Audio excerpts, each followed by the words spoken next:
মাশাল্লাহ মাশাল্লাহ মাশাল্লাহ কতলপুর হামিদিয়া কামিল মাদ্রাসার রাস্তাঘাট দেখেন কত সুন্দরভাবে সুসজ্জিত করেছে। মাশাল্লাহ কি অপরূপ দেখতে লাগতেছে। মাশাল্লাহ অপরূপ ভাবে সুসজ্জিত করেছে রাস্তাঘাট ঘাট দেখেন। মাশাল্লাহ আপনারা কে কে চিনেন কতলপুর হামিদিয়া কামিল মাদ্রাসা অবশ্যই কমেন্ট বক্সে জানান এখানে কে কে আসেন।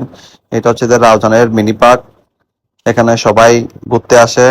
আগামীকাল কদমপুর হামিদিয়া কামিল মাদ্রাসার মধ্যে মাহফিল হবে, জুলুস হবে, আপনারা সবাই আমন্ত্রিত। আগামী 22 তারিখ শনিবার কদমপুর হামিদিয়া কামিল মাদ্রাসায় মাহফিল হবে, আপনারা সবাইকে আমন্ত্রণ রইল। দেখেন কত সুন্দরভাবে সুসজ্জিত করেছে। মাশাল্লাহ এখন দেখেন স্টেট দেখাচ্ছি আপনাদেরকে। এটা হচ্ছে স্টেট। স্টেট অনেক সুন্দর হয়েছে মাশাল্লাহ। ভিতরে প্যান্ডেল দেখেন, প্যান্ডেল গুলো মাশাল্লাহ অনেক সুন্দর হয়েছে। যারা ব্যবস্থাপনা করেছেন আসলে অসাধারণ, তাদের তুলনা হয় না। আপনাদের সবার দাওয়াত রইল কদরপুর হামিদিয়া কামিল মাদ্রাসা আগামীকাল শনিবার 22 তারিখ 8 মাস 26।